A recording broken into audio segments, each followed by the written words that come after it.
Rabbi? It's not working. Hello. Oh, it's all right. I've got it. It's got it now. I didn't have any picture. Hi, everyone. Hi, Jeff and Brenda. How are you enjoying your trip? Very good, thank you. Great. Yes. Lovely. Okay, just one How's sec. the new baby? Yeah, we saw them all last night. They all came over for a barbecue. Oh, Yeah. lovely. Yeah, what's going on here? Hold on, I've lost it. Oh, I've lost it somehow. We've still got you. Yeah, I haven't got you. Wait a minute. Oh, I see. Yes, you're quite right. Oh, back. Oh. Is the baby gorgeous? Yes, lovely. They all are, aren't they? Yes, they all are. Absolutely. They're beautiful children. Yes. You're going to come over and see him. Let me have tea. Oh, he's having his tea. It's 12 o'clock here. Oops, 1 second.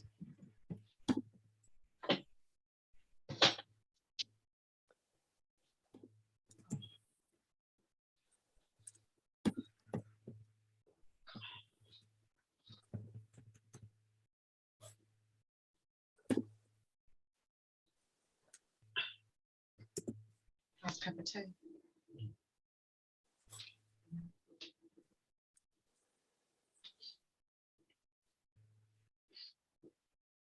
What's that?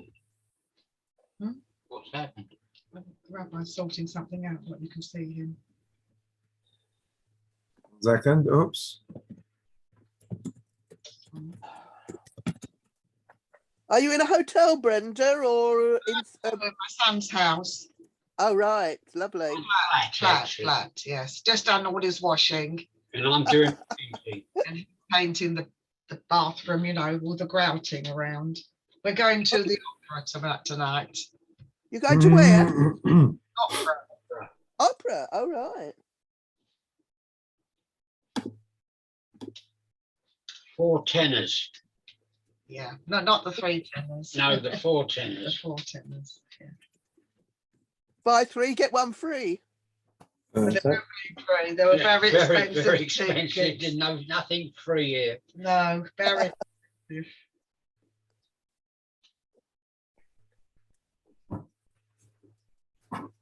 I like the way they express that in Malaysia. They don't say buy 1, get 1 free. They say buy 1, free 1. Oh. As though you're freeing it from captivity. Yeah.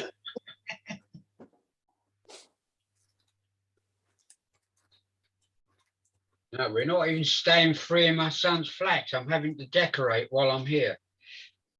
Well, what's a dad for?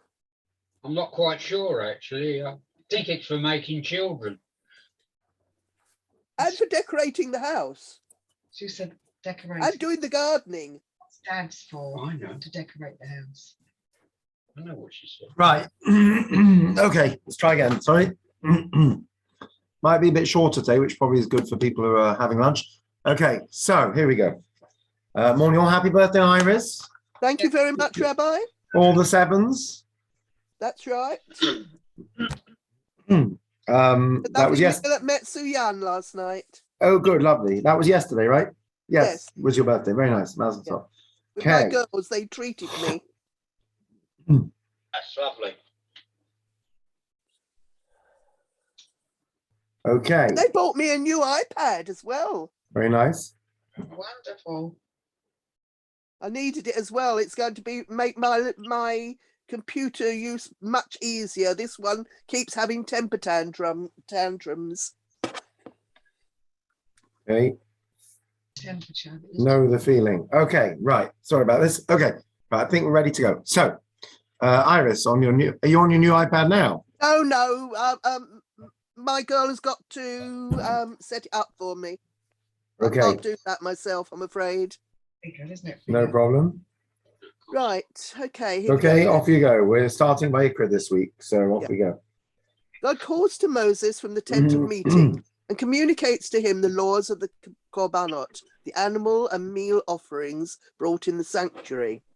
These include the ascending offering, Ola, that is wholly raised to God by the fire atop the altar, 5 varieties of meal offering, mincha, prepared with fine flour, olive oil, and frankincense, the peace offering, shalamim, whose meat was eaten by the one bringing the offering, after parts are burned on the altar and parts are given to the Kohanim priests, the different types of sin offering, hatat, brought to atone for transgressions committed erroneously by the high priest, the entire community, the king, or the ordinary Jew, the guilt offering, adam, brought by one who has misappropriated property of the sanctuary, who is in doubt as to whether he transgressed a divine prohibition, or who has committed a betrayal against God by swearing falsely to defraud a fellow man.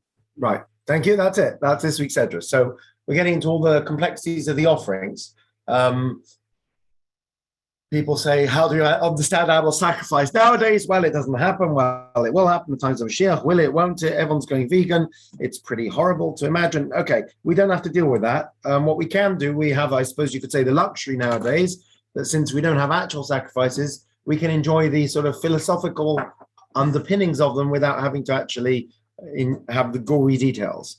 So they essentially are vegan nowadays. So I think last year I was looking through my old slides, or 2 years ago, we looked at just generally the issue of a korban means to come close, and the idea that you're sacrificing your animal soul. We're going to look at a similar concept today.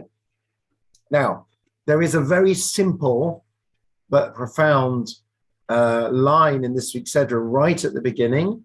And this is it. Hopefully we can find it. Oh, it's come out in a funny font. Okay. So we're going to need to look at the Hebrew for this. So I'm just going to read it. Whoops, it's justified wrongly. Sorry, and explain. Right. It says, Daber el bnei Yisrael. Speak. Let me get my, 1 second. Let's do this. Spotlight. Right, here we go. Right. There we go. Daber el bnei Yisrael. Speak to the children of Israel. V'omarta alehem, and say to them, Adam, a man, a person, ki yakriv mikem, when they will sacrifice from you, korban lashem, a sacrifice to the Lord, mina behema, they should do it from a behema, which is like a domestic animal, mina bakar, from cattle, or mina tzon, from sheep, takribes korban chem, they should bring your offering.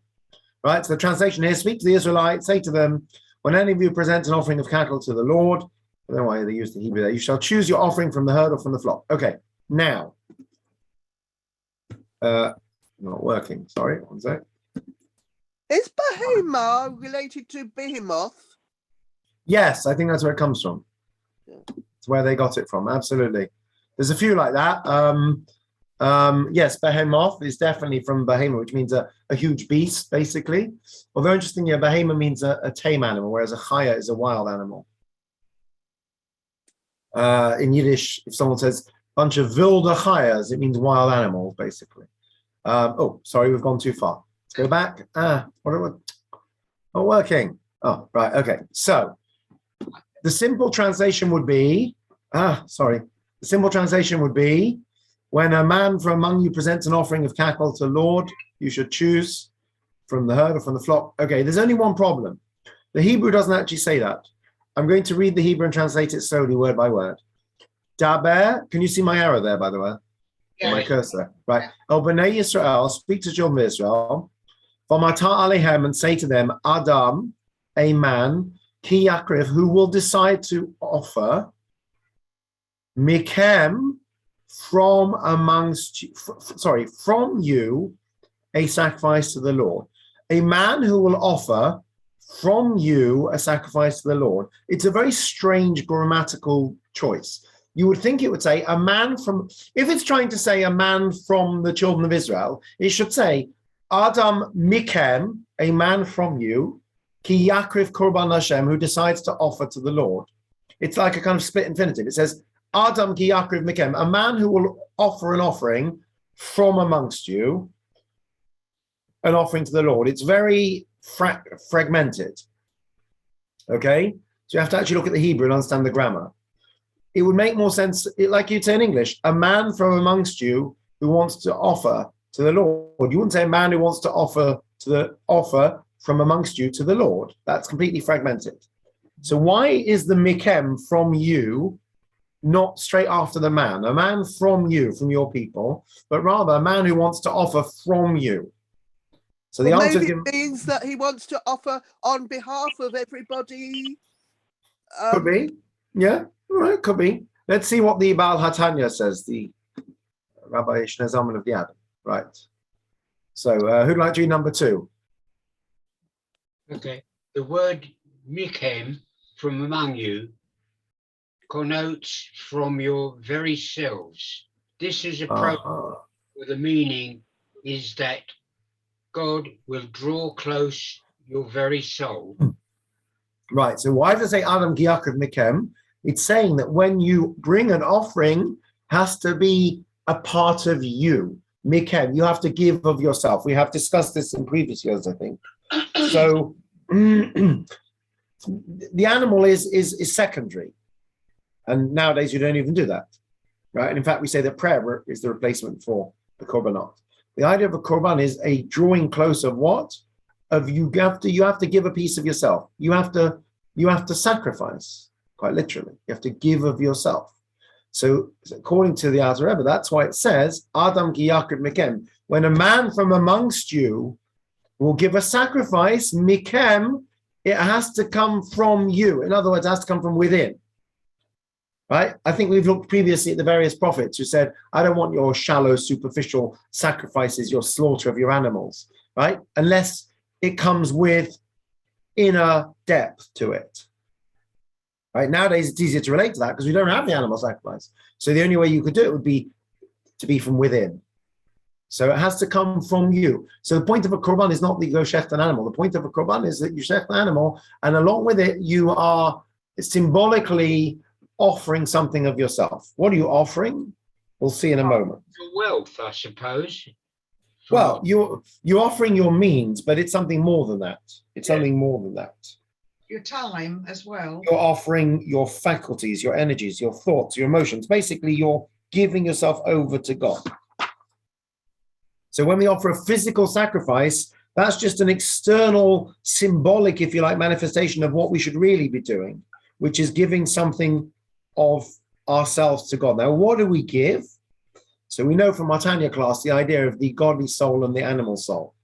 So the symbolism of a korban is that we're saying that we want to extinguish, we want to sacrifice and give to God all of our animalistic tendencies, all of our worst tendencies. So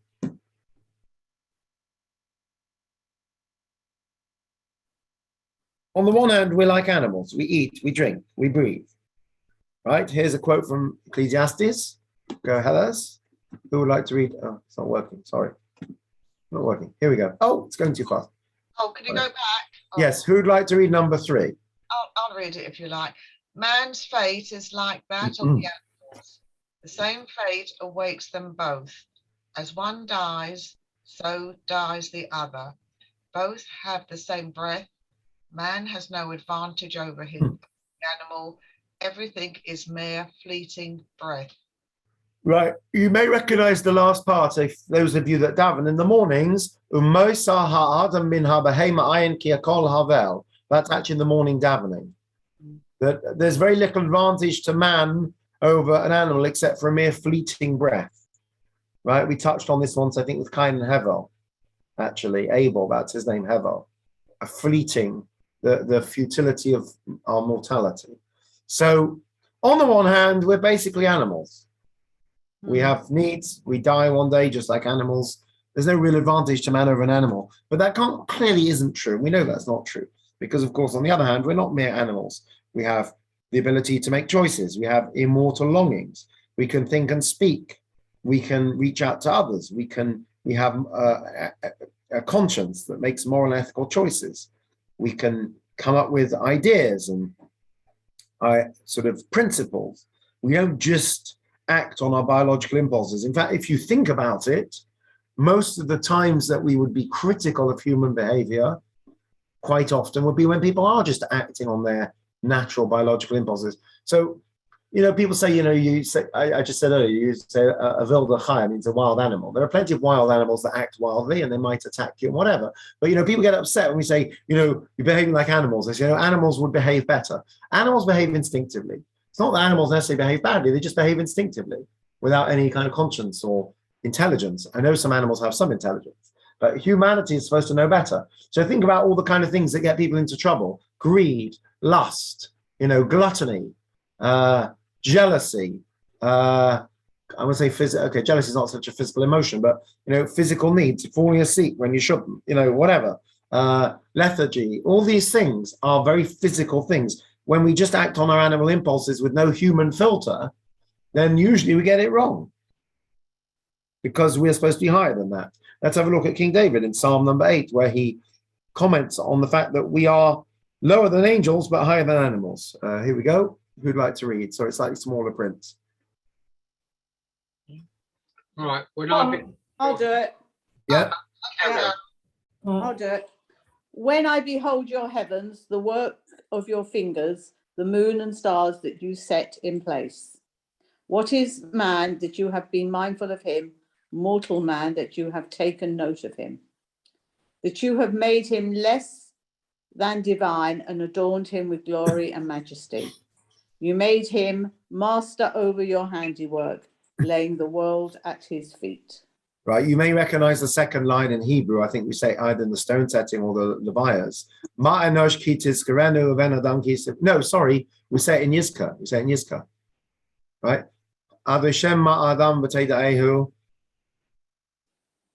It's somewhere in that paragraph in Yizka. What is man that you take note of him, mortal man that you pay attention to? So this is basically a manifesto for humanity. King David's saying, when I look at the heavens, I look at your work, the moon and stars that you set in place. What is man?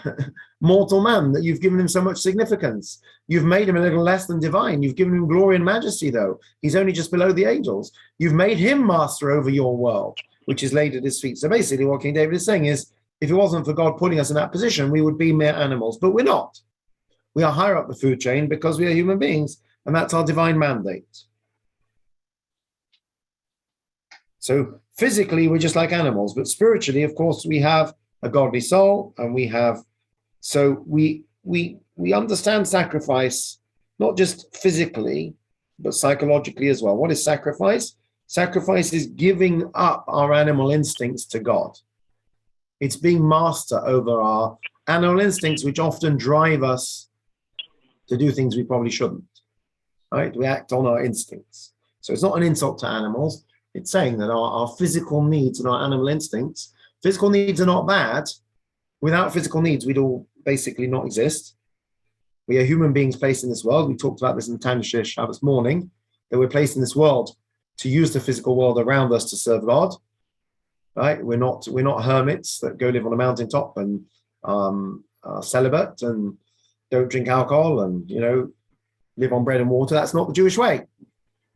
We're supposed to use the world around us to serve God, but we have to tame our animal instincts. If we don't tame them, if everything is just material things and physical needs, then we're just animals. We're just slightly more evolved animals, which is not what we're supposed to be.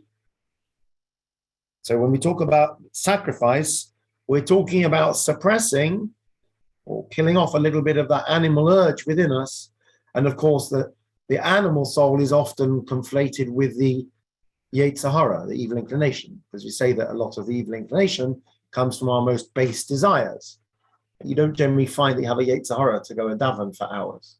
But it's interesting, when you're in yeshiva, they talk about that. They talk about your from Yetzer Hara. That's the Yetzer Hara. It's not the Yetzer Hara that wants to go and eat treif or go to wild parties or go clubbing. It's the Yetzer Hara that wants to stay up late and do more learning, but of course then you'll sleep in the morning and miss davening. So sometimes the Yetzer Hara is very clever. But generally speaking, when we talk about the good inclination, the bad inclination, we can broadly align them with our divine essence and our animal soul. So our divine soul is trying to reach higher, our animal soul is reaching lower. That's because it's an animal soul. It's our animal instinct. We don't have to kill it off. We just have to sacrifice it a little bit and make it subservient to our godly nature. So, okay, very nice. How do you do that? How do you sacrifice the animal within you? Well, the clue is here. It says, Mina bahema, mina bakal, mina tzoin, Takriv korbanchem. What kind of offering should you bring? From a behema, an animal, instead of domestic animal, from bakar, cattle, and from tsoin, flock of sheep. So what does this mean? Let's just have a look. So thanks to our Sachs as always. So the behema is what? The behema is a domesticated animal. So a domestic animal is not going to savage you. It's not going to attack you. What does it do? It searches for food. Yeah, it's happy if it finds food. We've worked out why Debbie's dog liked some of our kids more than others. It was the kids that come in with they've got dough on their trousers from baking or spilled food on them that particularly excite the dog because it's a dog. I mean, she's a very sweet dog anyway. But that's what animals get excited by. So we're not talking about wild, vicious animals that attack people. We're talking about animals that eat and sleep, and they're happy as long as they've got some food and some water, and they're warm, and they can have a shlof. And life is quite simple, really. So the behema, the first kind of sacrifice, the behema, or the behemoth, the truth is, Iris, in some ways, behemoth is probably possibly, I don't know, behemoth in English implies a huge beast, doesn't it? Yeah. Would you say implies a tame one or a wild one? Wild one. See, I think Wild, I think it's been misappropriated. A behemoth means specifically a domesticated animal, as opposed to a wild one. So interesting, it doesn't totally make sense. There's not a savage beast that's vicious. That's the first thing that we can address. Not our savage wild beast inside us that's raging, but our domesticate. We have like a I don't know, whatever, like a farm animal inside us. It's not that it's writhing around trying to get out. It's just, it likes to eat and sleep and generally, possibly enjoys the pleasures of the flesh. Animals get excited by things like that. It's just basically an animal instinct. So it's not wild and raging, but it's just, it's an animal. A wise man once said that, why do flies get trapped in bottles, right? A fly will fly into a jar or a bottle and it never knows how to fly out again. Why? Because it never looks up. Right? It's trying to hit the wall, but it never looks up. So the Rabbi Sachs says the same thing with our godly soul. We have to look up beyond the physical world, beyond just the sort of everyday life. So that's the behema. The behema isn't some raging wild animal. It's your natural animals. You want to sleep a bit longer. You want to eat more than you should, or your whole life just becomes obsessed with food and drink and eating and sleeping and basic animal instincts. So it's bad. It's not wild, but it's just something it's a question of priorities, right? We often, when we talk about the animal instincts, sometimes we're talking about, very serious, I don't know, let's say sort of dangerous type of instincts, but often we're just talking about basic nature and biology, that one should find the balance between the physical and the spiritual. So we've spoken before about kosher animals having split hooves that keeps them a little separate from the ground, but on the other hand connects them to the ground. So it's that you have to be grounded, but with some degree of separation. So it doesn't say you should kill your behema. If you kill your behema, a person says, I'm going to fast, I'll never eat and drink, I'll never sleep, I'll be a super, spiritual person. A person won't survive like that. So you can't kill your behema. You have to nurture it. But you can tame it a bit. You can offer, you can give something up from it, of its enjoyment of, food and drink and sleep, and give something of that up, or its instincts to God. So the first level is a relatively tame one. It's saying, even your tame sort of domestic side still should also be channeled towards God. How do we do that? Well, what does that mean? So just for example, take alcohol, right? So we're not talking about someone who's a raging alcoholic who's going to drink loads and be abusive. We're talking about someone who says, okay, alcohol, how do I use alcohol, which is a very basic, basically a drug. How do I use alcohol to serve God? So the answer is, right, we use it for kiddush. We don't use it to get drunk in the bar and go start fights with people. Use it for kiddush. Use it at a wedding, at a bris. Use a little amount, say l'chaim with your friends. Save it for Shabbos and Yom Tov, right? Meat is a very animal desire. In Judaism, how do we channel meat into the positive? It's interesting, by the way, and one of the most complex areas of halacha is shechita. It's far more complex then okay, you have to check vegetables for bugs and things. But I mean, a cucumber is very simple kashrut wise. Even fish, as no one's ever been fishing, you don't need to shaft fish. I'm afraid they bash it on the head with a piece of wood. It's not very nice. But even milk, you milk the cows. How hard is it already? But meat has so many complex laws, and there's so much that can go wrong. And that's why you have galat and super galat, and that's why meat is expensive, because it has a lot more supervision. So I've seen it suggested before that one of the reasons is because it's such a base animal urge that we have to really, really pull out the stops with eating meat to make sure that it's all being done in a way of sanctity and holiness, because otherwise we're just animals eating flesh. When you eat a piece of cucumber or tomato, okay, there's only so much pleasure, enjoyment you get from it. But there's a particular dimension to meat that, if you ever see someone who doesn't eat meat very nicely, eating chicken on a bone like an animal, just gnawing it off, not gnawing, what's tearing it off the bone, it's horrible to watch. So I've seen a suggestion that one of the issues with eating meat is that we have to be very refined to do it. So how do you refine the eating of meat in Judaism? You don't have meat for breakfast, lunch, and supper. You have meat for Shabbos and Yom Tov. You have meat at the Simcha. You save it for special occasions. You make sure it's super kosher. How do we elevate sleep? You don't just sloth for the sake of it. The person goes to sleep at night so they can wake up in the morning and serve God. Right? How do we elevate human intimacy? Get married and then enjoy yourself, etc. So it's not about suppressing all our urges and instincts. That's not a Jewish way. It's about channeling them. So when we talk about sacrifice, when we talk about sacrifice, we're not necessarily talking about suppressing. We're talking about just channeling. So that's the first one. The behemoth is your domesticated animal. It's not your raging sort of, sort of animal inside you. Now, what's the next one? Bakar, cattle.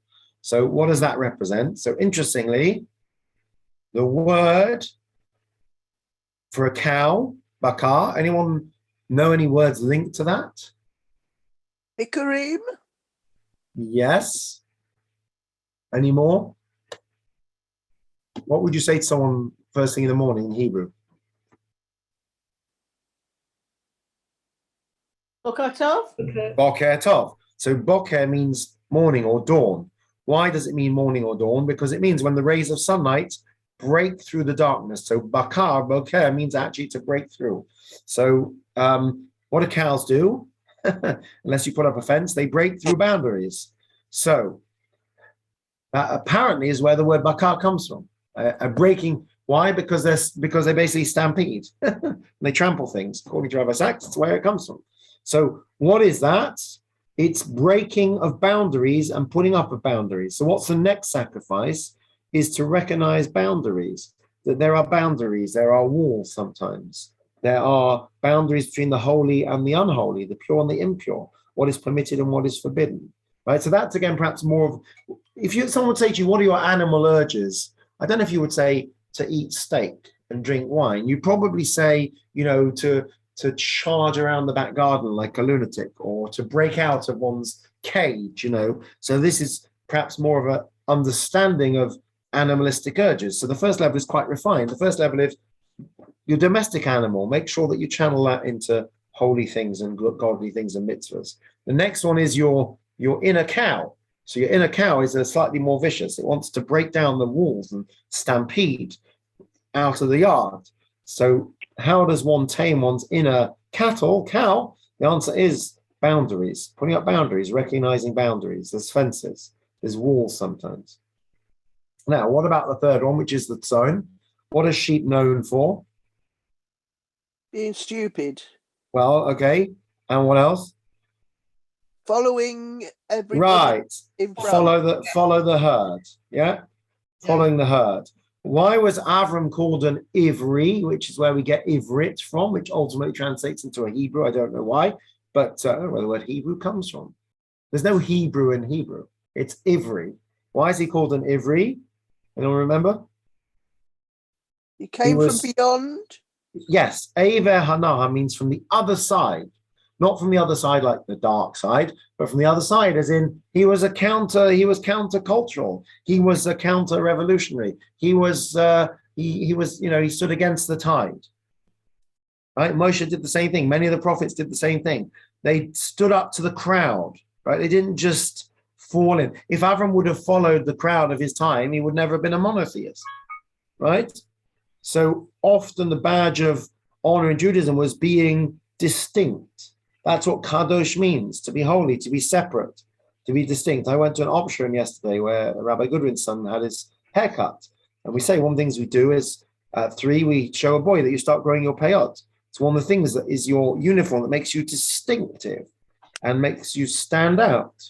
So if we look through history, it wasn't about blending in. It was always about being different and standing out. That was always. So how do you sacrifice from the flock? By not giving in, by offering your individuality, basically, standing against the crowd and not just falling in with the crowd. So when we talk about a korban, it comes from kiruv, right? People talk about kiruv. What's kiruv? Kiruv is bringing people close. A korban is to bring close. What do you bring close? So besides the physical animal, you bring something, not just give something up, you bring something close to God. So what are you doing? That in the days of the temple, the animal, physical animal would be burned by fire, but the metaphorical animal inside us would also be offered, brought close to God through our giving up and sacrificing, which is a spiritual process. The behemah, that's your domestic animal. It's your healthy, natural instincts, but nonetheless channeling them into godly pursuits. It's your inner cow that wants to break through free and is a bit more wild. I suppose that's the wild side that needs containing. And it's your tzayin, your sheep. You don't just follow everyone else. Now, it's unbelievable to what degree people will follow others.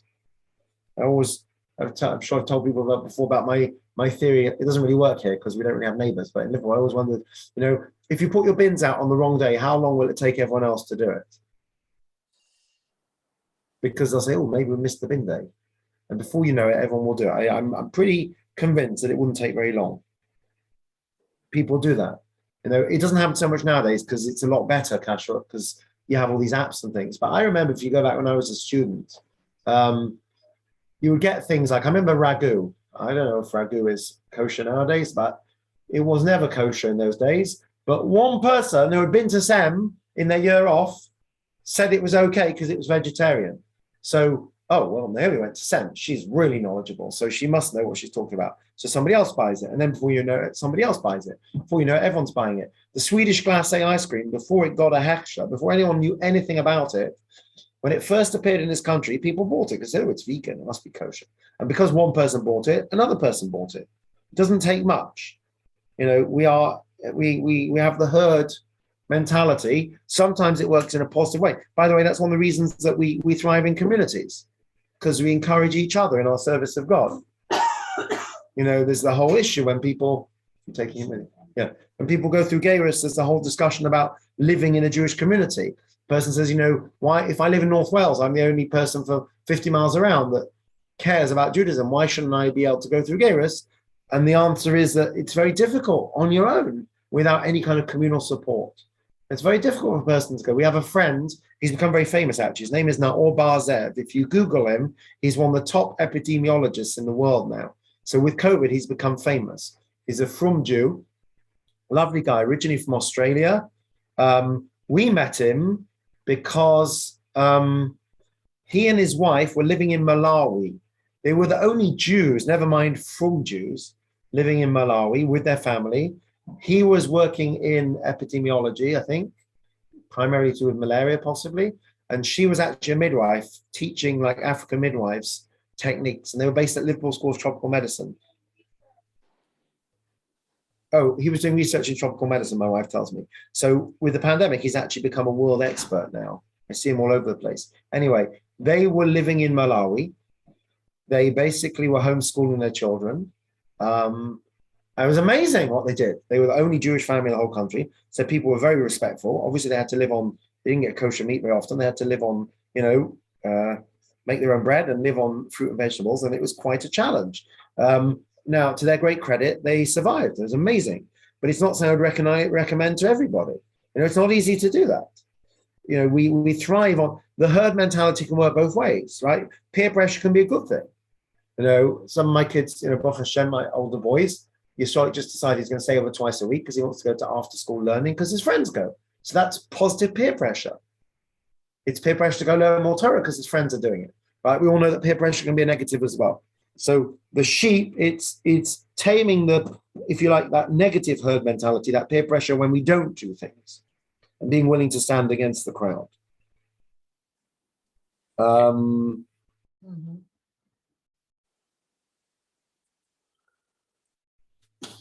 that's the more sort of philosophical korban, and that's how we see it in the different animals that are mentioned in the Torah. It's interesting that possibly, you know, we say this is a kind of Kabbalistic idea, but in truth, society as a whole does recognize the idea of self-sacrifice and altruism. You know, if you would, and not only that, but if you think about, you know, when a person says, you know, I don't know, why did you, whatever, steal that bottle of wine? Oh, I had an insatiable desire to have a drink. Okay, but that doesn't mean you can go steal a bottle of wine. You know, why did you, you know, not to make light of it in any way, but, you know, why did you touch that young lady on the tube in an inappropriate way? Well, I couldn't control myself. Well, you have to learn to control yourself. That's not good enough. We as a society recognize the need for boundaries and self-control. And the defense that I'm basically just an upgraded ape wouldn't work, right? Person went to court and said, well, you know, according to Darwin, I'm just, you know, one step evolved from the apes, and, you know, they act on instinct, I acted on instinct, you know. Guy was looking at me funny, so I knocked him over and flattered him. No, it doesn't work like that, right? We're civilized people. So even without Torah concepts and sort of mystical ideas about sacrifice, I think we as a society understand that you can't just act on your animal instincts. And one of the problems is when people do. So it's not a uniquely Jewish idea, but it's expressed through the korbanot. So thankfully, we don't have to go and physically watch all the blood and gore, but the concept still exists. And I guess you could go through all the korbanot in Vayikra and understand in different ways how they're relevant. So there's a mystical significance to the non-animal ones as well, right? Or, you know, to everything, basically. I mean, we spoke about the half shekel previously. Right? I think you know, there's two elements to that. A couple of people mentioned it. I think there'll be at the, if I'm not mistaken, I think at least one of the boys mentioned it at the Shiva. I think somebody mentioned it recently at the Shiva. There's two ideas. There's the half shekel. So, you know, half shekel offering, what's that? So one idea is that by giving a half, you're showing that you're part of a greater, you know, community of people, that on your own, you're only half. When you join with others, you become whole. And the other idea was where, you know, it says that God showed Moshe a coin of fire. We said, why did he need to show Moshe a coin of fire? It says a vision of a coin. Moshe knows what a coin looks like. And we said, because his question wasn't on the coin. His question was on how the coin could atone. You know, how could a mere half shekel bring atonement? And we said, it's not the coin, it's the fire and the passion and the enthusiasm with which the mitzvah is done. So we can sell that for korbanot as well. But the physical animal was just one small part of it. Really, it's the much bigger philosophical, psychological, spiritual underpinning of it. Let's see what non-Jewish thinkers have to say about all of this. So thanks, Rabbi Sachs. I would never know any of these people. Steven Pinker, Harvard neuroscientist. Who'd like to read? Who hasn't read yet? I think everybody has. Oh. I can read. Yes. Deborah, please. Nature does not dictate what we should accept or how we should live. And if my genes don't like it, they can go jump in the lake. Okay. That probably sums up the whole book of Tanya, that we're not just products of what we claim is our natural desire. We shouldn't accept or live that way. By the way, this also touches on the nature versus nurture as well.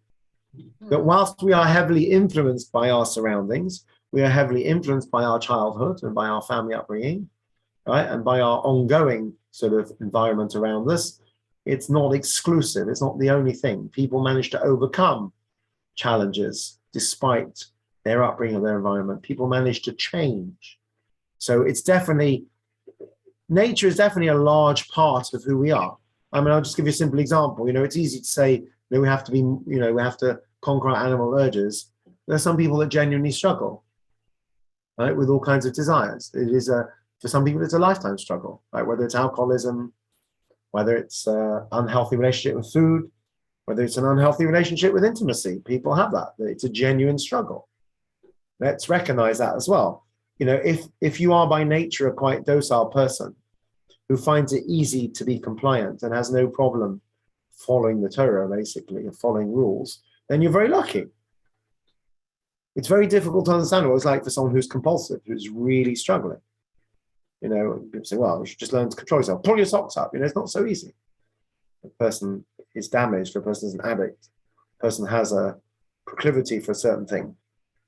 It's very difficult to understand what that person is going through. So, but yes, nature, we're not defined by nature. That's animals. Animals are defined by nature. We're not defined by that. Because we have the ability, and this is crucial to the whole idea of humanity, to rise above nature. Now, people often say, you know, well, it's separatist and elitist to say that Jews have 613 commandments and non-Jews only have 7 commandments according to tradition. And why are we the chosen people that have all these commandments and so on? So the first answer is, of course, you can convert to Judaism if you are sincere. It's not exclusive to anyone, but we ask people to be sincere. The second thing is that it can go both ways. The more rules you have, the higher they are, the harder, the harder they fall, right? So if we have 613 mitzvahs and we don't do them, then we're in serious trouble. If you only have 7 mitzvahs, you don't do them, it's not as bad. So as human beings, we can look at it the same way as well. We have the power of discernment. We have the power of choice. We have the power of intellectual thought. We have conscience, right? The Yetzer Tov and the Yetzer Hara. When we get it right, we can rise above the animals and the angels and all these beings. Angels are also based like animals. According to Jewish tradition, angels are just robots that just do God's bidding. They're just, you know, like an animal. It follows its instinct. We as human beings can rise above that. And also, as we sadly see throughout history, and we're seeing now, we can also very much undermine that as well by being lower, by making the wrong choices. I was listening to LBC this morning and somebody called in and said, you know, well, Britain's just about as bad as Russia, really. And, you know, the West, NATO, by putting all their forces in the Ukraine, which they never did, you know, they gave Putin no choice. I'm listening to these people. So Nick Ferrari said, sorry, when did Britain last fire on a convoy of people evacuating? Well, in Afghanistan and, you know, Iraq. And he says, when did they ever attack people who were being evacuated? Well, you know, you're changing the subject. And these apologists, it's really frightening. These apologists for basically bad behavior. You know, trying to imagine in the 1930s, people saying, well, Hitler was provoked by the Allies. You know, like, you know, give me a break. But people exist like that.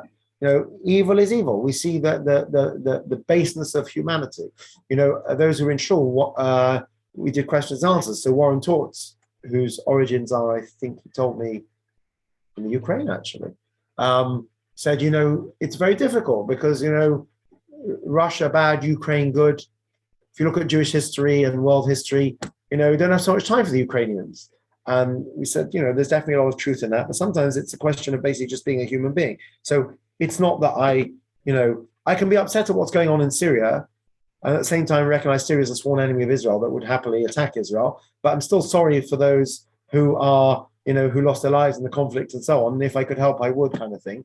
Doesn't mean I think the Syrians are the salt of the earth and I want my, you know, to go live in Syria. You know, I don't think that Ukraine has the best history. I'm not sure that all, just because the president's Jewish doesn't, you know, make the country kosher. But at the same time, right now, there's a horrible conflict going on and there's clearly somebody bullying somebody else. So, you know, it's not always black and white. But we see human beings behaving in the most horrible of ways, basically. So nature is not what shapes us.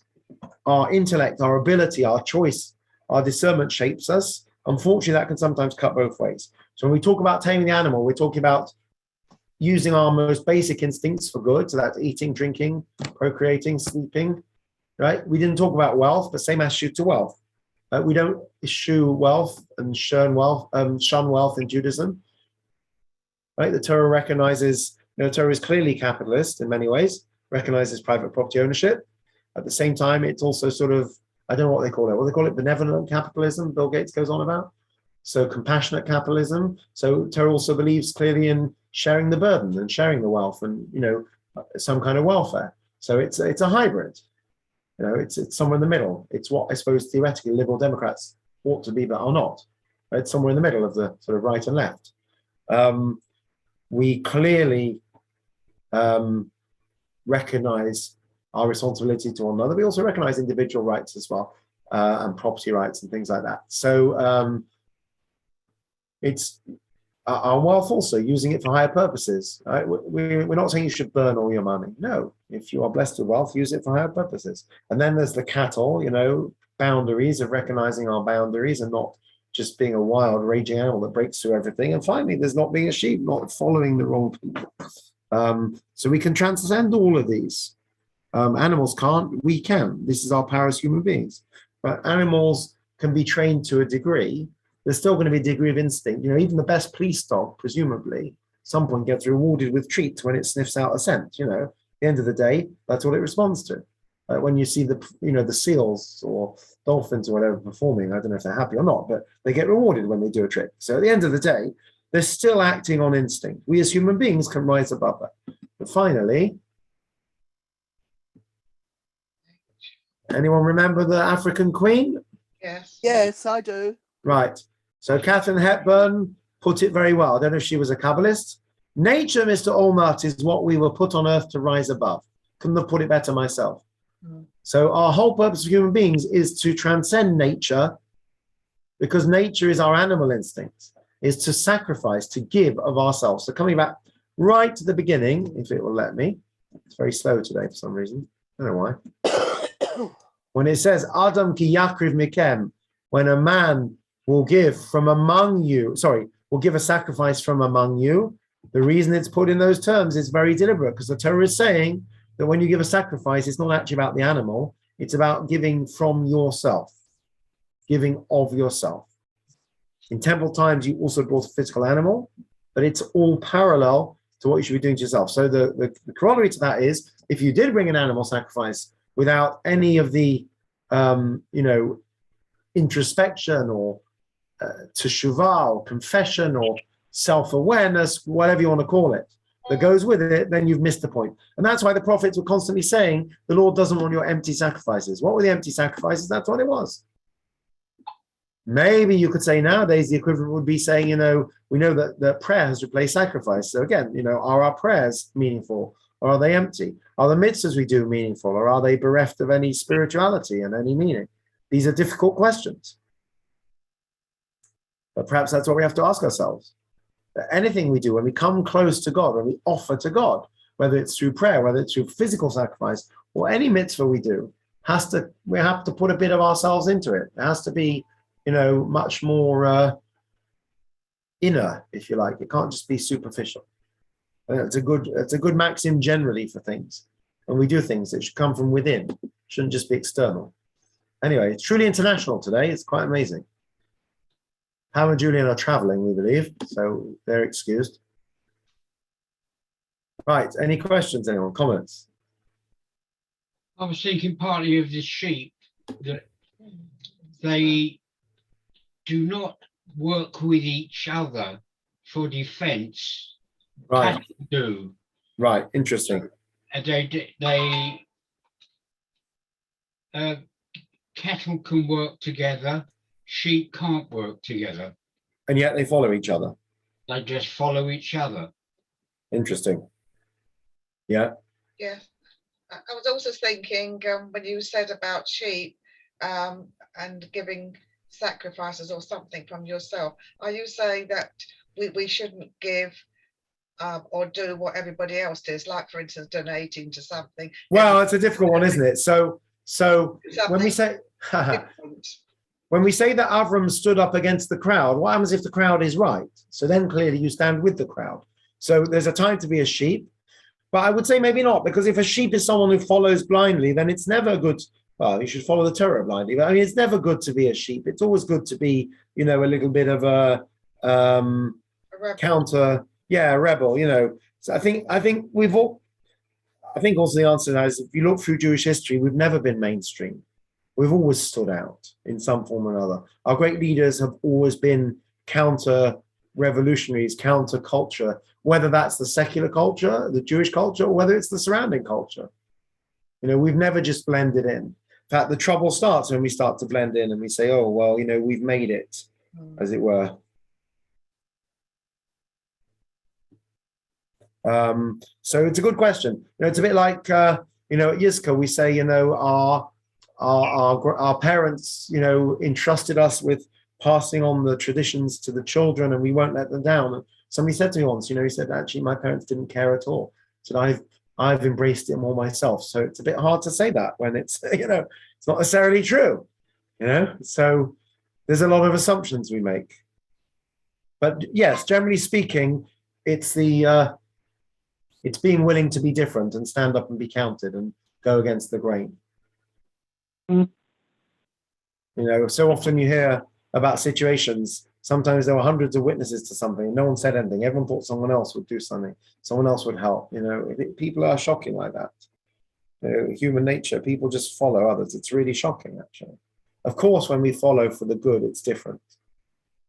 I guess any character trait can be, well, the truth is any character trait can be embraced for holiness, for goodness, or in a negative way for unholiness. Like anger, there's such a thing as righteous indignation. When a person is justifiably angry about injustice, and they do something about it because they are angry, not that they yell at people and stamp their feet and hurt people, but they use their anger to effect positive change, right? Jealousy, how is jealousy a positive emotion? So the Talmud speaks about what's called kinas sophim, which means envy among scribes. So each person is trying to, you know, be more learned. Each person is trying to publish more books and outdo each other in their learning. That can be a good thing, right? Sometimes. So a healthy competition, right? As opposed to an unhealthy jealousy. You know, every character trait, you know, the character trait of being a follower. It's good to follow your Rebbe, follow the Torah, follow your leaders when it's right to do so. But then there's times it's not good. And one of the questions in the current conflict is, I don't know, there was a story of a Russian soldier who was captured, I think, who said, you know, please don't hurt me, I was just following orders. Well, at what point, it's the old question, at what point do you turn around and say, you know, sorry, but we're not prepared to support these orders? These are old questions. So I guess any character trait can usually be turned either way. So the same for peer pressure. Like I said earlier, peer pressure can be a positive thing. It's beautiful when peer pressure has kids studying more, you know, or davening more, or going to shul more, or whatever. And it's very sad when peer pressure leads to, you know, delinquency. Lord of the Flies. Yeah. Right. So lovely to have you with us, Jeff and Brenda, and everyone else as well. Happy birthday again to Iris. Thank you. We'll be back next week. Good. Safe travels. Yes. Thank you. Yeah. Right. If you wait for next week, we'll be back. Yeah. We come Good. back late at night. When are you coming back? Monday late. No, Okay. Monday early. Sunday night, very late. Sunday night. Yes. Okay, so you might not make it next Monday morning. But we're hoping to. Okay, well, very nice if you do. All right. Yeah. Have a good week, everyone. Yes. Bye. Have a good year. Good. Thank you, Rabbi. Thank you. Thank you. Bye. Bye.